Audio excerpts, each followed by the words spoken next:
Have you ever walked out of a store having bought something you didn't really want or need? Have you ever donated to a cause you knew little about, or agreed to a request from a near stranger that you later regretted? Have you ever sat back and wondered, with a sense of bewilderment, why on earth did I say yes to that? According to the renowned social psychologist Dr. Robert Cialdini, your decision might not have been entirely your own.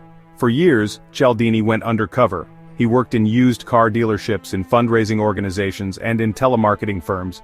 He infiltrated the world of what he calls compliance professionals, the salespeople, marketers, and negotiators whose entire job is to get you to say yes.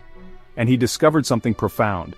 These professionals, often without knowing the deep science behind it, had all stumbled upon a set of powerful and universal psychological principles that can be used like weapons to trigger our automatic and often mindless agreement.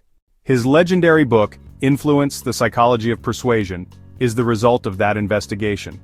This is not just a book of sales tricks, it is a deep, philosophical and scientific exploration of the automatic programming that runs our lives. This is your user's manual for the secret levers of persuasion, a guide to understanding the hidden buttons in the human brain, and a toolkit for intellectual self-defense. To understand the power of influence, you first have to understand a fundamental truth about your own brain. It is designed to be lazy. The world is an incredibly complex place filled with an overwhelming amount of information. If we had to stop and rationally analyze every single decision we make every day, we would be completely paralyzed. So to survive, our brains have developed a series of mental shortcuts, or what Cialdini calls fixed action patterns. These are automatic, pre-programmed tapes that get triggered by a specific piece of information. When the trigger is present, the tape plays. Click. Whirr. Cialdini tells the famous story of a jewelry store owner in Arizona who was having trouble selling a batch of turquoise jewelry. She tried everything. She moved the display, she had her staff push it harder, nothing worked. Finally, in frustration, she left a note for her assistant. Everything in this case, price times 1/2. The assistant, however, misread the note and accidentally doubled the price of all the jewelry. And what happened? The entire lot sold out in a matter of days. Why? Because the wealthy tourists who were her customers were operating on a simple and usually reliable mental shortcut. Expensive equals good. They knew nothing about turquoise jewelry, so they used the price as a signal of quality. The high price was the click, and the automatic purchase was the whir. These shortcuts are, for the most part, our friends. They allow us to navigate the world with a minimum of effort, but they are also a profound vulnerability. They are the back doors into our minds. And the weapons of influence that Cialdini describes are the keys that have been expertly crafted to pick those locks. Let's explore the 6 most powerful keys. The first and perhaps most powerful weapon of influence is the rule of reciprocation. The rule is simple. We feel a deep and often uncomfortable sense of obligation to give back to others the form of behavior they have first given to us.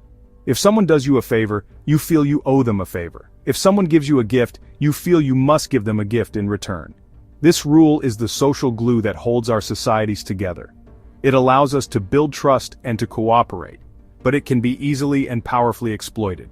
Cialdini describes the technique used by the Hare Krishna Society in the 1970s. They would go to airports and before asking for a donation, they would give you a gift, a flower or a book. Most people didn't want the flower, but once it was in their hand, the rule of reciprocation was triggered. They now felt a sense of indebtedness. And so, they would often give a few dollars to the Hare Krishnas, not because they supported the cause but simply to relieve the psychological burden of the debt. The rule is so powerful that it works even if we don't like the person giving the gift, and even if we didn't want the gift in the first place. The compliance professional activates the rule by giving an unsolicited, upfront gift. This makes us feel obligated, and we become far more likely to comply with a much larger request in return. A more subtle and powerful version of this is the rejection-then-retreat technique. A salesperson might start by showing you a very expensive item that they know you will reject. When you say no, they then retreat to a much less expensive item, which was the one they wanted to sell you all along. The trick is that their retreat is framed as a concession. Okay, you don't want the $1,000 suit, but how about this $200 one? Because they have made a concession, the rule of reciprocation makes you feel a powerful urge to make a concession in return, which is to say yes.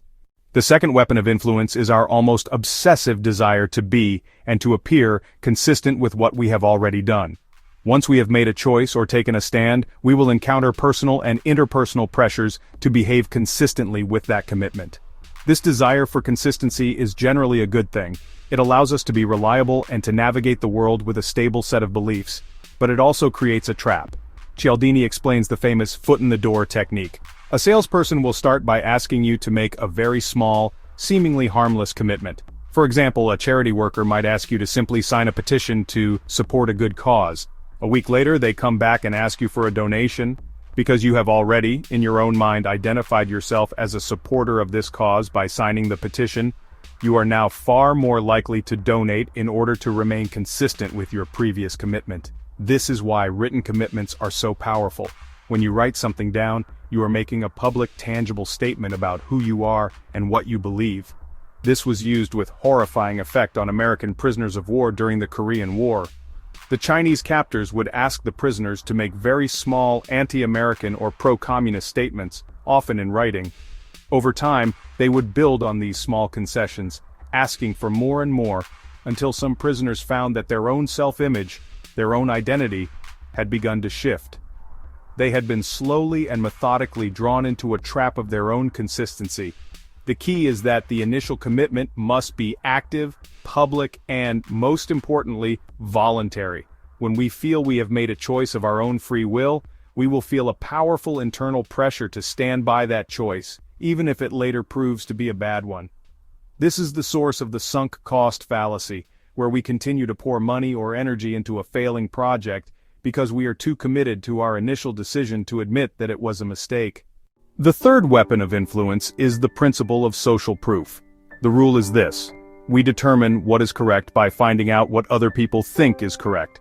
Especially when we are feeling uncertain or the situation is ambiguous, we look to the actions of others as a guide for our own behavior. This is why television shows use laugh tracks. We are so used to them that we barely notice them. But the research is clear.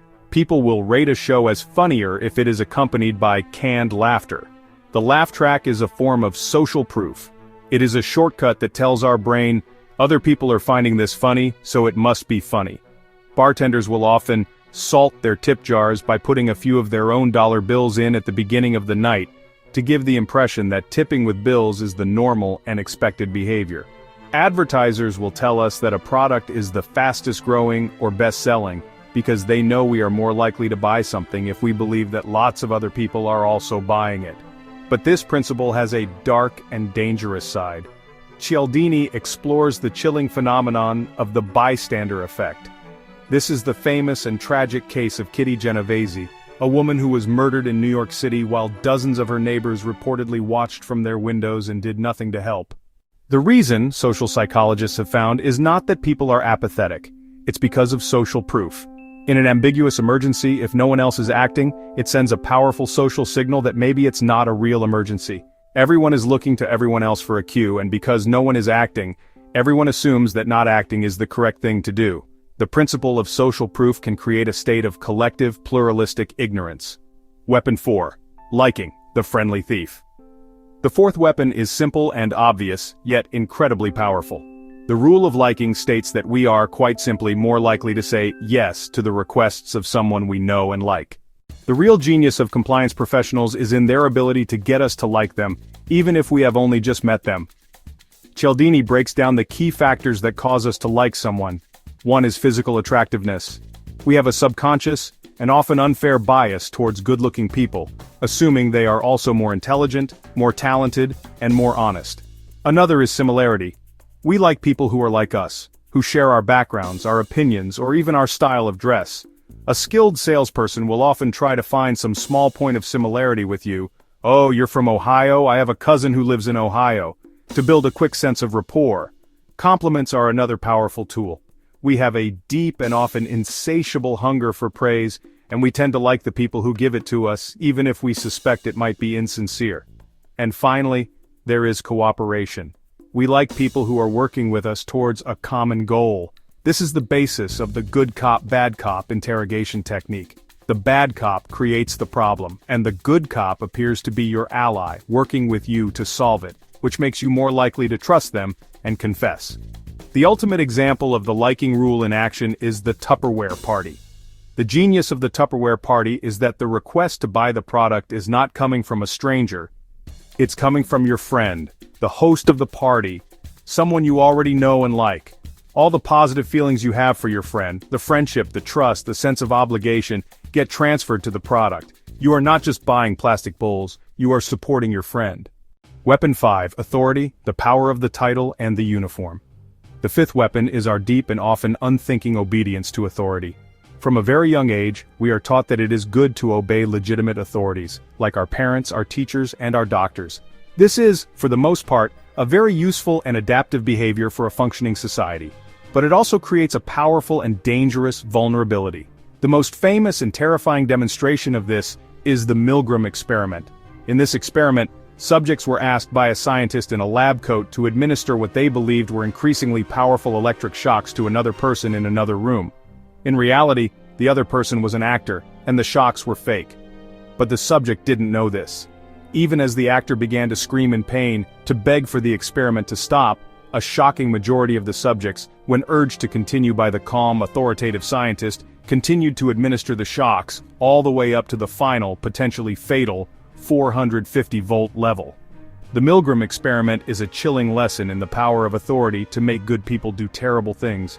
When a legitimate authority figure gives an order, the part of our brain that is responsible for personal moral judgment can seem to just shut down. Compliance professionals can use the symbols of authority to trigger this automatic obedience. They can wear a uniform or a fancy suit. They can put a title like doctor or professor before their name. They can surround themselves with the trappings of success. These symbols can be enough to flip the authority switch in our brains and to get us to comply with their requests without any critical thought. Weapon 6. Scarcity, the fear of missing out. The final weapon of influence is the principle of scarcity. The rule is simple. Opportunities seem more valuable to us when their availability is limited. We are all familiar with this. It's the limited time only offer, it's the only 3 left in stock warning on an e-commerce site. The feeling that we might lose out on something is a powerful motivator. This is rooted in a psychological principle called psychological reactance. We have a deep hatred of losing our freedoms. When something becomes less available, our freedom to have it is threatened, and so we react by wanting it more than ever. Compliance professionals are masters of creating an illusion of scarcity. They will use the limited number tactic, telling you that a product is almost sold out. They will use the deadline tactic, putting a strict time limit on an offer. Both of these tactics are designed to shut down our rational, deliberative mind and to force us into an immediate, emotional decision based on the fear of missing out. The ultimate lesson of influence is a deeply philosophical one. It is a call to self-awareness. It reveals the hidden automatic programming that is running in the background of our own minds. The goal of the book is not to teach you how to become a master manipulator. The goal is to teach you how to become immune to manipulation. By learning to recognize these 6 weapons of influence when they are being deployed against you, you can learn to hit the pause button. You can disengage the automatic click, whirr response, and you can ask yourself the simple, rational question, setting aside the fact that this person gave me a free gift, or that they are wearing a fancy suit, or that this offer is for a limited time only. Do I actually want this product or this service on its own merits? This is the path to true freedom of choice. It is a profound inquiry into the hidden forces that shape our lives. If you are a person who wants to understand these forces, to protect yourself from them, and to become a more conscious and deliberate actor in your own life, then you are in the right place. Welcome to Geeky Philosopher. Subscribe and let's continue to explore the user's manual for the human mind together.